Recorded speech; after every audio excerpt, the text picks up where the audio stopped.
Hello and good day. I'm David Boles, and this is Boles.tv. Hey, it's Boles.television. BOLES.tv. Coming to you live and in person from the East Coast of these United States. Well, I tell you, you plan things, and lately things have been going well technically on this broadcast. The software has been good. Forgot to turn off my watch. The software's been good. The lights are behaving. I'm behaving. My hair is staying in place pretty much. And then, as the cursed warriors say, we have a lovely air conditioner that you can see right behind me. And right before we go on the air, half an hour before, I turn it way down to 68 degrees. We usually have it around 72, 74. 68 degrees, so it's extra chilly in this little tiny room for the next hour or so while we do our show, because we have bright lights, Broadway, the computer over here, we have an iPad here, we have a TV over there, we have a laptop here. Everything gets very hot. Wearing my guild shirt, which we'll talk about in a minute. And so I, click the button net to go down to 68. And then once it's 68 cool in here, then I go, so it's 85. So I know that the air conditioning won't turn on during the live show. Because if the air conditioning turns on during the live show, then we get this buzz in the background that all of my noise filters can't seem to get rid of. And even in post-production, if you go in and try to get rid of that terrible buzz, you really can't ever get rid of it. Because it then takes out the highs and lows of your beautiful voice. So let's try our best to try to turn everything off, be as quiet as possible. The computer over here is humming, so there's nothing we can really do about that. It is feeling a little hot, and I'll tell you why. Because what I did, I guess when I was going, I hit the wrong button. And I was hitting, I guess, the menu button, going between off, on, heat, and air conditioning. So I was going up to 85 from whatever it was on, 68. And somehow it stopped on heat, going up to 85 degrees. So for the last 20 minutes or so, when I did that, I was sitting here thinking, gosh, it's getting a little stuffy in here. It's kind of weird because the air conditioning's on. It should be cool, creamy. And then so, you go do other things, get ready, come back. I said, boy, it's getting a little hotter in here. I hope the computer's okay. Oh, the computer's okay. Computer's a little hot. Yeah, okay. And then it gets steamy, right? And you're thinking, well, that's weird. Steam, air conditioning, conditioned air, steam, that's not right. And then I looked at that little white thing that controls the heating and cooling, and I noticed that the red light was on. And red light usually means danger, something's bad.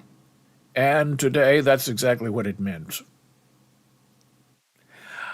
Red, in this context, means the heat is on. And boy, was the heat on. It's hot in here now, because the heat's been running for about 20 minutes. So I thought, well, what should I do? I can't have the air conditioning on. I turned on a little fan to see if that would blow in some cool air from the other room into here while I'm preparing. That didn't seem to go very well either. So usually when the air conditioning is on, it's a green light, which is really fascinating. I think it should be green and blue instead of red and green, but whatever. So I never turned the green light back on because there was no time. And to go from 85 degrees back down to 68 degrees would probably take, at least half an hour. And I was already behind fiddling with the at noon, which is why we are ever so slightly delayed in providing this delightful broadcast to you. Now, here we go with something else that's interesting. I'm checking to see if our captions are working. Captions, captions, captions. I see the captions, sort of, but I don't see them on the old iPad. I don't know why. These bright lights are doing nothing for my hair. I tell you, I look very beautiful in person. But the bright lights, they just go through this very thin rabbit-like hair and just make you look really awful. More awful than usual. So it's going to be hot and steamy in here. And, if I were a little smarter, I'd say, hey, hot and steamy show coming to you. Live and in person from the east coast of these United States. But I'm not going to do that. A little chill. I'd like to say it's going to be chilly, but the forecast is hot and heavy. So today, on our Mastodon account, and if you're a fan of this show, you know that Boles.xyz is our Mastodon instance. We prefer it grandly to Facebook, Instagram. What's the other one? Oh, the social media app formerly known as Twitter. X. I think it's so funny on the way, by the way, for X. Oh, here you go. There's our automatic timer with our Boles.xyz as our new Mastodon instance. I think it's so interesting now on Twitter, X, that all of the people with the blue check are now not the most interesting people on Twitter, because all the really interesting people who were verified for free because they were somebody pretty much have all refused to pay for the blue check because we find it insulting and disgusting and sleazy. So all the people who were never verified and who cried to be verified are now paying to have what we had for free because of who we were. And those of us who we were still are. And you can find us, and we're authoritative because we don't have that wretched paid-for blue check mark. It's completely flipped itself on its side and over again. Important people don't have the blue check mark anymore because we have standards and morals. We like to think.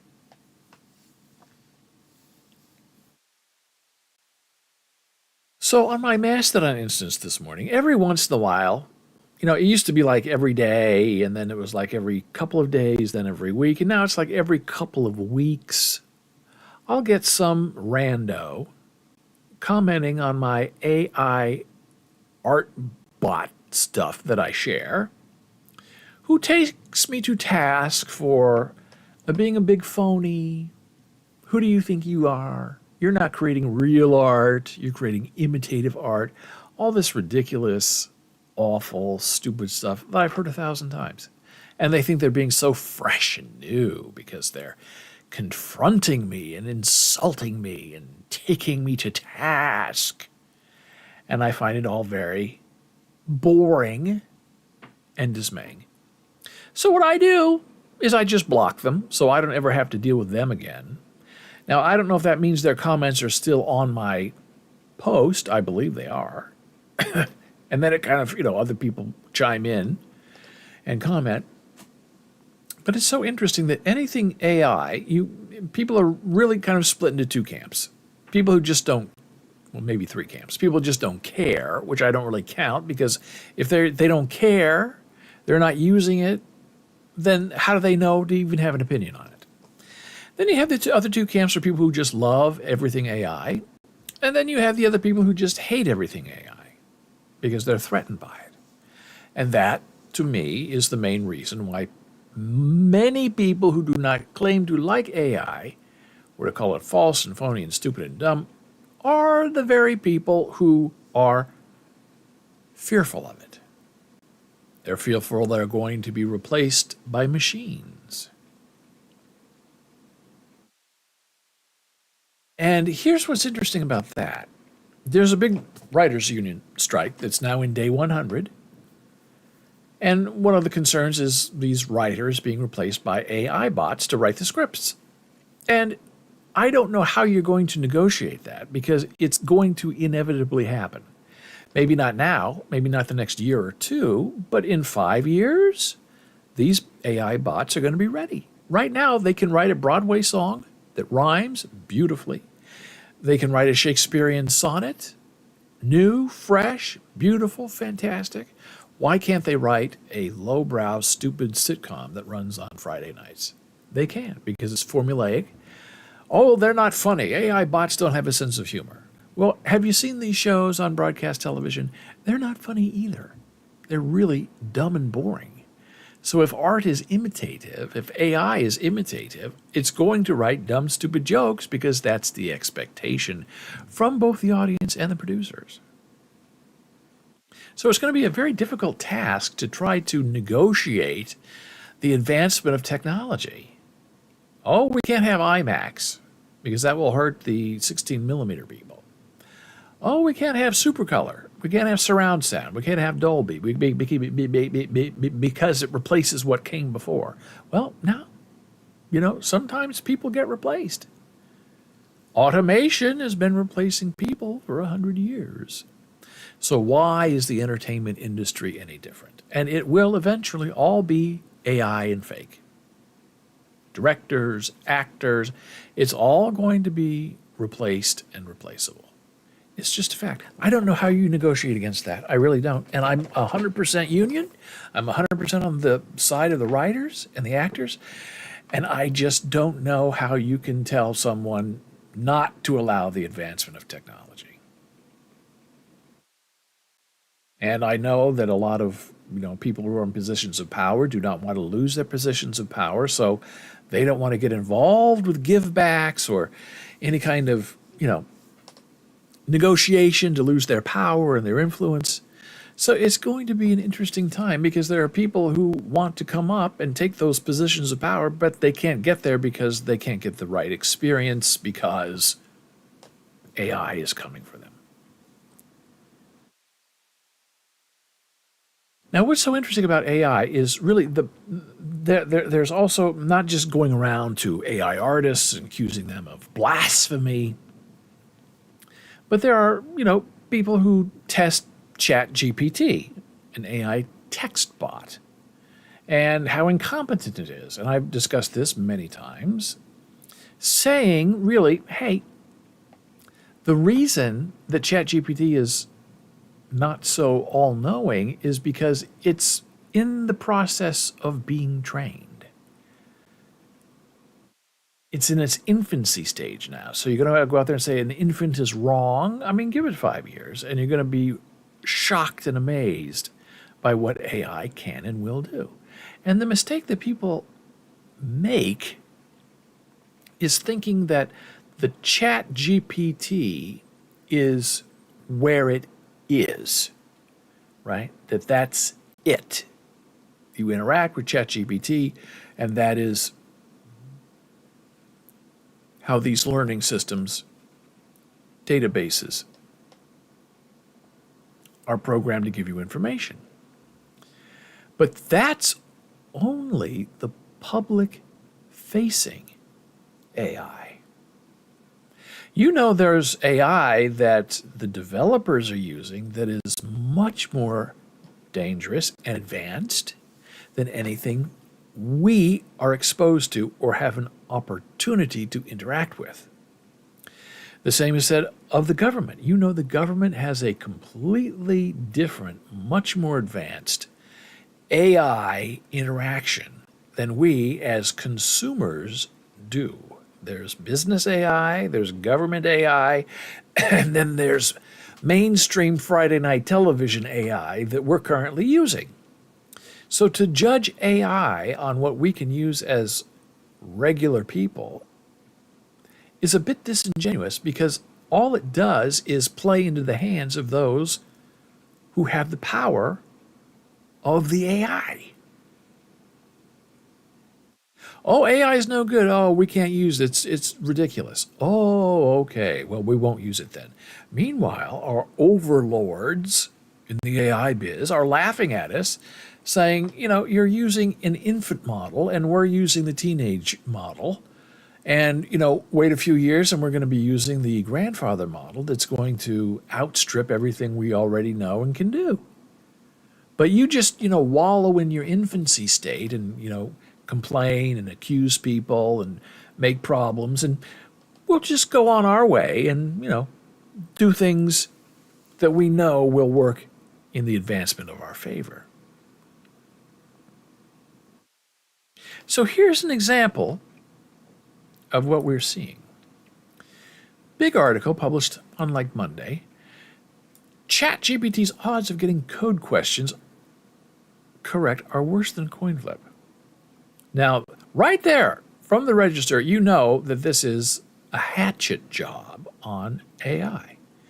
And it's interesting. You think, why are they publishing this to discredit AI?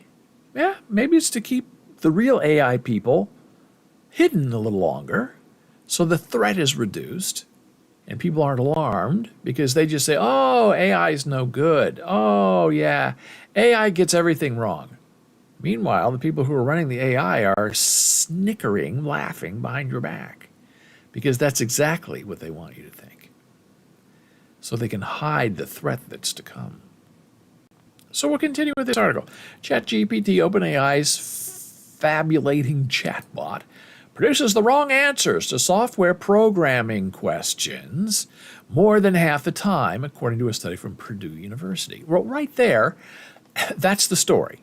ChatGPT, as an AI bot that is trained to go out and get text and, like an encyclopedia, put it together and share it with you, is no good at programming websites and databases and libraries, computer software libraries. What a surprise. How many people can do that on their own, out of their head, without any sort of software help themselves? Not a lot of people. Give them a piece of paper and a pen and say, okay, write the code that you want implemented. Many people can't do it. They use software, and as software expands, it gets better. Software uses AI, and that's how it's all going to happen.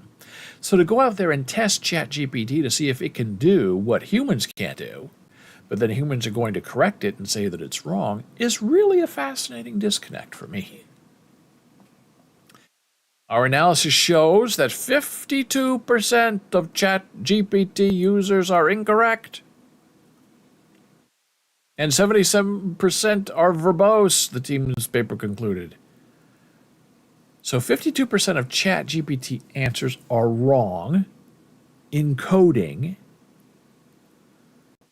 and 77% are verbose. So the paper concludes, and this is my favorite part of this whole story. Nonetheless, however, and therefore, ChatGPT answers are still preferred 39.34% of the time due to their comprehensiveness and well-articulated language style. Among the set of preferred ChatGPT answers, 77% were wrong. So, even though ChatGPT is getting the wrong answer for these coders and programmers, the wrong answer is still preferred almost 40% of the time. Now, why would that be? Well, if you read the rest of the paper, and I'll share this in our Discord server, people like polite things. And AI, if you're kind to it, will be kind to you back. And it will support you. The cases where participants preferred incorrect and verbose ChatGPT answers over Stack Overflow's answers were due to several reasons, as reported by the participants. One of the main reasons was how detailed ChatGPT's answers are. In many cases, participants did not mind the length if they are getting useful information from lengthy and detailed answers. Also, positive sentiments and politeness of the answers were the other two reasons. That's fascinating. Think how people could apply this to other people. If you're nice to someone, if you give them an explanation that's lengthy and interesting for what they seek to know, they're going to have a positive response to you. Participants ignored the incorrectness when they found ChatGPT's answers to be insightful. The way ChatGPT confidently conveys insightful information, even when the information is incorrect, gains user trust, which causes them to prefer the incorrect answer. There you have it. You can be wrong, really wrong, and people will still like you. They really, really like you. And that leads us into our next temptation. This was shared with me on Mastodon by someone trying again to get me into a big argument about AI and ChatGPT and all the meow meow. Oh, look at this headline. I'll put this in our Discord server. Does an emotional connection to art really require a human artist? Emotion and intentionally responses to AI versus human-created art and impact on aesthetic experience. This paper tested if people perceived emotions and intentions for emotions in computer-derived art, which I find very bizarre. Almost all people indeed reported feeling some emotions and intentions with computer art. They also found human artists can use computer-like images to transfer intended emotions and even share feelings with viewers.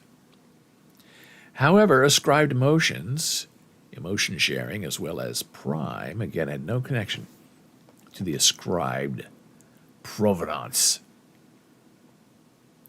So it's very interesting. So AI art, is it real art? Is it fake art? What about the human connection? Well, who knows? I mean, does it really matter if you make a connection to AI art or not? Art boils down simply to this for everyone and everyone on the planet. Do you find it effective? I don't like using the words, do you like it or you don't like it? Students, especially, like to have that. It's good, it's bad. And I try to redirect them into saying, thinking, is it effective? So when we evaluate performances, AI art, whatever you're evaluating, and you use the phrases, it's effective because, or it's not effective because, then you have a way you can have a conversation that's not emotionally tied. You can have an intellectual conversation. It's effective because of these following reasons.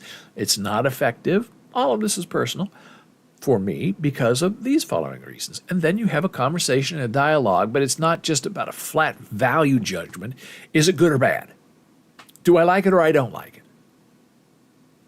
So when you're, saying, well, do people have a human reaction to AI art? What does it matter? Because when it comes down to it, it's only what you think and what you value and what your evaluation of the effectiveness becomes. The conclusion of this study found rather compelling, consistent evidence suggesting that participants reported feelings of emotion and ascribing intention to artwork regardless of the prime regarding whether these were from a computer or a human artist. Now, I don't know if that's surprising. I mean, to me, art is art. Who, how, when, where, why was it created? Does it really matter? I don't think it does. Interestingly, such reports with computer-generated images contradict the belief that AI art lacks an ability to evoke emotional and intentional human elements, at least when considered from the actual perspective and self-reports of a viewer.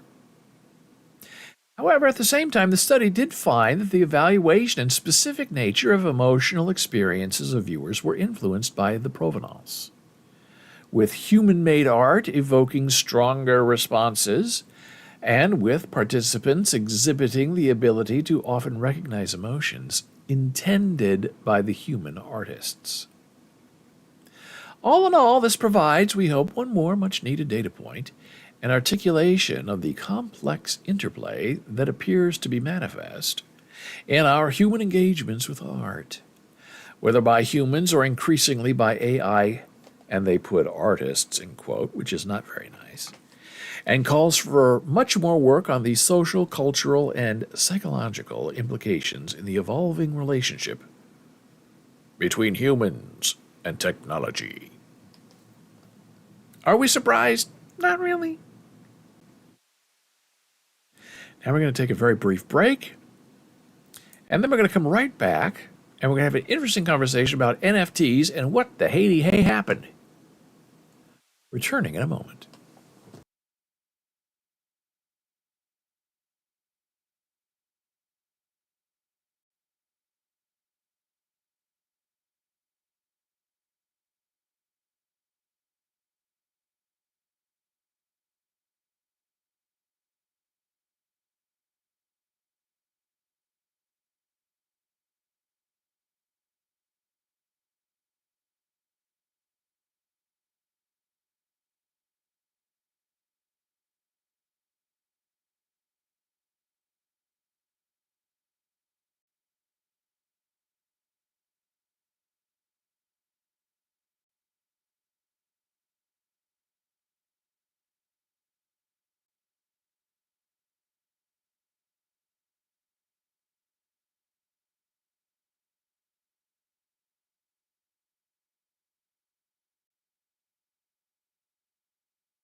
Hey, we are back.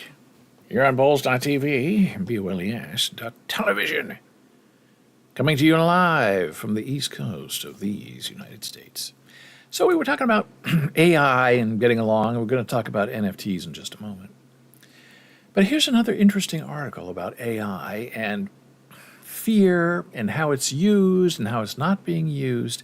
And it's an important story just to share with you because it does have wider implications on who and what we are. Now, this is from NYU Langone Health, which is an interesting story, right? And this is from June of this year. New AI doctor predicts hospital readmission and other health outcomes. What? Interesting, right? This AI doctor can read physician notes to accurately estimate a patient's risk of death. Now, talk about death panels. Every hospital becomes a death panel with an AI doctor on board, right? Oh, I predict you're going to die in 2 days, maybe 2 weeks, maybe 20 years, but 2 days is my prediction. Okay, put him in the hallway. An artificial AI computer can read physicians' notes to accurately estimate patients' risk of death, length of hospital stay. Now, you know your insurance company is going to grab this AI as soon as possible, right? Behind our backs, they're working on this right now. Well, the AI thinks you're not in that much pain, so instead of going home tomorrow, you're going home in 5 minutes. Pack your things and get out. And AI can predict other factors important to care. Designed by a team led by researchers at NYU Grossman School of Medicine, the AI tool, is currently in use at NYU Langone Health Hospitals to predict the chances that a patient who is discharged will be readmitted in a month. Now imagine the patient who needs to come back in 2 weeks, and AI meets them at the door and says, "I'm sorry, I predicted you'd be back in a month, not 12 days. Turn around, go home, and get out." Are we laughing because we're crying inside? Probably. Experts have long explored computer algorithms meant to improve healthcare, with some having been shown to make valuable clinical predictions. However, few are in use because computers best process information laid out in neat tables, while physicians typically write in creative, individualized language that reflects how humans think. For this study, researchers trained NYU Tron, I guess that's the name of the AI bot, using millions of clinical notes collected from the electronic health records of 336,000 men and women who had received care within the NYU Langone hospital system between January of 2011 and May of 2020. I wonder if they gave permission for that to happen. The resulting 4.1 billion word language cloud included any record written by a doctor, such as radiology experts, patient progress notes, and discharge instructions.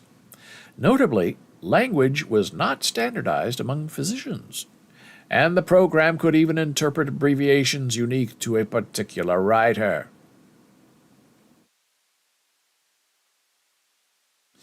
The results demonstrate that large language models, LLMs, make the development of smart hospitals not only a possibility, but a reality. Since NYU Tron reads information taken directly from the electronic health record, its predictive models can be easily built and quickly implemented throughout the healthcare system. We are the Borg. Now, I find that article really terrifying and frightening because it's coming for you, and when I say it, I mean AI. I mean, it's already here, as we discussed earlier in the show. Everything's happening behind us, out of sight. They don't want us to know, so they write these really ridiculous articles about, hey, AI is no good, and we can't make an emotional connection to AI, and it gets all the information wrong when it tries to design its own webpage. Meow, meow, meow, all this out here, all this noise out here, blah, blah, blah. Look at the hands, look at the hands, look at the hands, look at the hands.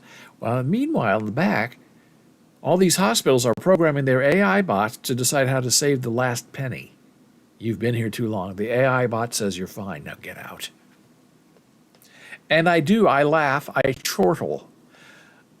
But it's only because it's really terrifying. And it's coming for us. Just wait and see.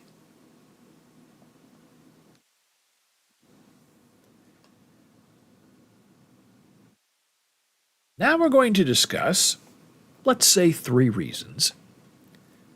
There are a lot more, but let's say 3 reasons why NFT art failed. And it didn't really just fail or fade away over time. I mean, it got up and fell over and died. And the question is why, what happened? And it's really very interesting. And a lot of it has to do with money and greed and perception. Now, I have been a big fan of NFTs, more a fan on this show of the blockchain of which NFTs use in order to communicate provenance and ownership. That's a great, interesting thing. So when we talk about NFTs in this limited discussion, we're talking about art because there are other things you can make as an NFT: a record of a car being fixed, a promissory note, a loan, a gift, that all can be recorded and publicly available for checking and verification on the blockchain. Now, that is the beauty of this idea of NFT. But why did the art part of it fail? Now, some people say, oh, it's just so easy because you go on there, you screenshot the art, and instead of paying, one Ethereum at the time, at the top was like $3,000 for one Ethereum. I don't have to pay $3,000. I just screenshot and I have the image. Well, it was never about that. It was about proving ownership. And in the art world, that's really important. Where has this been? Who had it before? What was the previous selling price? What's it selling for now? There's a chain of events that gets linked to an AI art image. And a lot of AI art from 2 or 3 years ago is completely tanked, worth maybe half, a third, a tenth of what it originally was. And why? Why did this happen? Well, it happened because Bitcoin started to fail a bit, lose value, and so did Ethereum. Ethereum went down to about half price, less than half price, maybe like $1,200 per Ethereum instead of $3,000.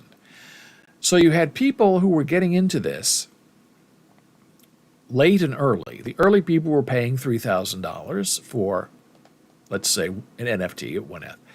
And then, 6 months later, their investment, their purchase, had dropped by half. And a lot of NFT artists and collectors are in it for profit. The artist wants to make money by doing one-of-ones, limited editions. And a lot of the collectors collect because they want to buy low and sell high, which is perfectly fine. But around this price, fluctuating price, wildly fluctuating price, were a series of really bad PR moves by a lot of these crypto exchanges, going belly up and terrifying the NFT market, terrifying regular people, terrifying people who had invested after the Super Bowl and lost all their money. Rightfully so, because these people were criminals. They were in it, pyramid scheme, to get as much money as they could from hopeful investors, good, right people trying to, make a little money, trying to invest in new technology, and it not working out, and people losing their money, and these exchanges closing and keeping people's money. So the fear in the everyday buyer became very real, and a lot of people just stopped.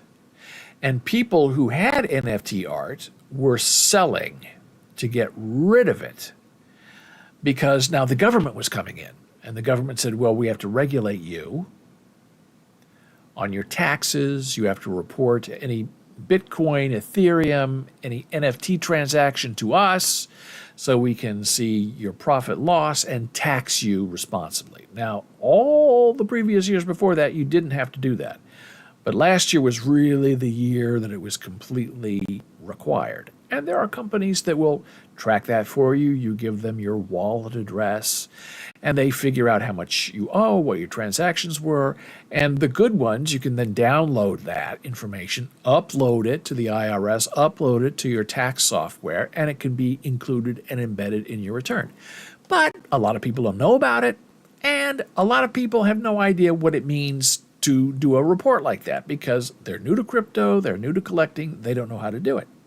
And so now people are starting to get very large tax bills from the IRS saying, you did all these exchanges, you won all this money, and you didn't report it. Now, for a lot of people, they took a bath. They bought the $3,000 NFT. that was now worth $300. And to get the heck out of it, to get out of Dodge, they sold for pennies on the dollar to another collector who wants to, make money on the upside. So they want to get out, but their loss is like $1,200. Well, that too can be reported on your income tax because that's a profit and loss. You're in business. You are in the art world, an art collector, an art dealer. You buy, you sell, you lose some, you win some. So that is another layer of complexity and burden, because who in the world would want to get into NFT art collecting when you have the tax man looking over your shoulder saying, if what you bought is what you earned?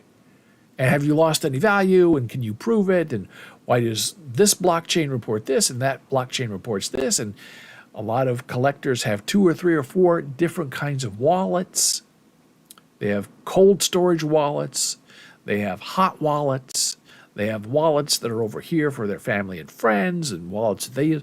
So you have to make sure you're reporting your losses and your income, your profits loss from all your wallets across all things in order to have a properly prepared tax return. That's exhausting for people, especially if they're not technical, especially if they, own a couple of pieces. And even if you're buying but not selling, you still have to report it. Now, as I understand it, if you just buy Ethereum or you buy Bitcoin and hold it, you don't have to report that because you're not doing anything with it. But if you are buying the Ethereum and buying the Bitcoin to then purchase a work of art, then that you have to report. Nobody wants to do that. So we have the IRS. That's one reason NFTs are failing. The price dropped. That's another reason why NFTs are failing. Scandal at the exchanges. Another reason NFT fails. And now, of course, as much as I really hate to say it, is a lot of the people who were involved in NFT collecting are now into, meow meow, AI art. They can collect their own art and sell it if they want to as an NFT, or they don't have to go out and go to an artist and say, I want to buy one of 10,000 copies of this NFT for $3,000, when I can pay $3,000 a year and create 50,000 original images of my own that look just as good as anything any artist out there is doing on their own. Now, some people say that's imitative, it's stealing, it's art. That's what the NFT artists are doing. They probably do it unwittingly and unknowingly, but everything they've seen, experienced, stolen, they have made a part of them, and out comes a new piece of art. It's the same thing with AI art. It goes out, experiences, finds information, collects it, makes it a part of them, and then they use that and create a new piece of art. So to accuse AI art of stealing, please turn around and accuse regular artists of stealing the same thing, because it's the exact same process of invention and non-creativity. There's nothing new in the art world. Everything's already been done. It's just people who don't know what's come before think they're being original in creating something that is not original, but they think it is. And then they accuse AI art of not being original when they are not original themselves. It's a very interesting sort of psychosis. So those are the reasons why I believe NFT art has really been suffering. And some people go to AI art and make art and then go sell it as an NFT. That's good. A lot of the traditional artists are using AI to enhance their own work so they can create more interesting work that is advanced and technical and different looking and feeling. So a lot of the hardcore NFT collectors, after the scandals and the taxes and the prices and all of that, are now their own artist. The collector has become the artist with the help of AI. So for a while, 2 or 3 years, NFT collecting was hot. And now it's not. And now what's hot is making your own AI art for a fraction of the price. And the problem is a lot of the original NFT art creators wanted to get $3,000 for their work. So, because that's what they were used to, that was their lifestyle. So when, Ethereum halved and went down to, 1,200 or so, they would then raise their price to 3 Ethereum because they wanted to get their $3,000. And most people would say, but wait a minute, 6 months ago, this was 1 Ethereum. Well, and they don't tell you the reason, but the reason is because they want to make sure they're getting $3,000 for one piece of artwork. And that's deadly because people figure out what they're doing and they don't like it. And say, what do I need you? I can go out and, tell my art AI bot to create a new Van Gogh for me that I can print out or make as an NFT or put on my wall, and it'll do it in 2 seconds. I don't have to deal with the blockchain. I don't have to deal with you raising your prices. I don't have to deal with people stealing the image from my website because they want a copy of my NFT. I can just do it all on my own.